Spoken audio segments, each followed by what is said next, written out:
একটু সবাই জানতে চাচ্ছেন অধীর আগ্রহে, কারণ এরকম একজন জনপ্রতিনিধি তিনবারের মতো নির্বাচিত সাংসদ, তার এরকমভাবে লোমহর্ষক হত্যাকাণ্ড হয়েছে, আপনি এসেছেন, আপনার প্রতি মানুষের ভরসা আছে, আপনি কি বলবেন? আসলে তো আমি তো প্রথমেই বলেছি আপনাকে যে আমরা যে তিনটা বিষয়কে প্রাধান্য দিয়ে আমরা আমাদের পুলিশের 3 সদস্য প্রতিনিধি আমরা কলকাতায় এসেছিলাম।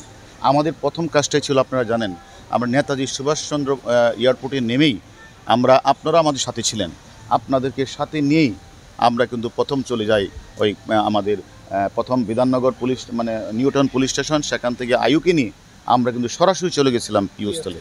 আমাদের মূল টার্গেট ছিল পিও, কারণ আপনারা জানেন যে আমাদের ওই যে মূল যে ঘাতক, মূল ঘাতক যে আমাদের হাতে রয়েছে, মূল ঘাতকের কাছে যে আমরা তথ্যপত্র পেয়েছিলাম, তার সাথে প্রথমেই কাজটাই ছিল আমাদের মিলিয়ে নেওয়া, এবং দ্বিতীয়ত আমরা ওখানের যে ইন্ডিয়াতে যে আসামি রয়েছে জিহাদের সাথেও আমাদের ওই মূল ঘাতকের কথাগুলি মিলিয়ে, এবং সেক্ষেত্রে কিন্তু আমরা 100% কিন্তু মিল পেয়েছি।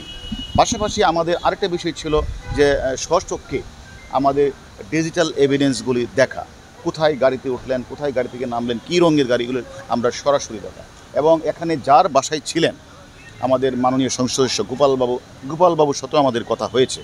পাশাপাশি এটাও আমরা চেয়েছিলাম যে একটি মামলা নিষ্পত্তির জন্য আলামত একটা বড় ফ্যাক্ট, এবং সেখানে হয় পুরো আলামত অথবা দেহের অংশবিশেষ উদ্ধার করা একটা, আমি মনে করি 362 364 সিআরপিসির একটা বিধান আছে যে মামলা নিষ্পত্তি করার ক্ষেত্রে এটা একটা গুরুত্বপূর্ণ পার্ট।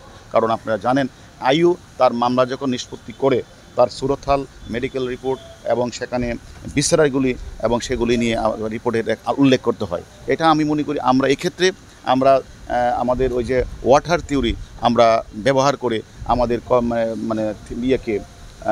সিআইডি পুলিশকে রিকোয়েস্ট করে আমরা সেখানে তাদের যে কোমোড এবং তাদের যে সেফটি রিঙ্গি এগুলি আমরা চেক করতে বলেছিলাম, এবং চেক করে কিন্তু দেহের অনেক অংশবিশেষ তারা উদ্ধার করেছে। এক্ষেত্রে আমি মনে করি আমরা যে উদ্দেশ্য নিয়ে এসেছিলাম, আমরা পুরোপুরি 100% সফলতা নিয়েই আমরা বাংলাদেশে ফিরছি। এবং এটাও বলে দেয় যে আমরা আরও ভালো খবর আরও পাবেন। শেষ প্রশ্ন হলো, আপনি একটা প্রশাসনের বড় দায়িত্বে আছেন এবং দেখেছেন যে পশ্চিমবঙ্গে এর আগে একাধিক জঙ্গি সংগঠন এপিকে হালদারের মতন মানুষ তসরুপ করে এসেছেন এবং এইখানে হত্যা হলো। বাংলাদেশে এই দুষ্কৃতীরা কি মনে করছে পশ্চিমবঙ্গ একটা সেফ জোন? আচ্ছা, এটা আপনাকে ধন্যবাদ, এবং আপনাদেরকে ধন্যবাদ জানাই।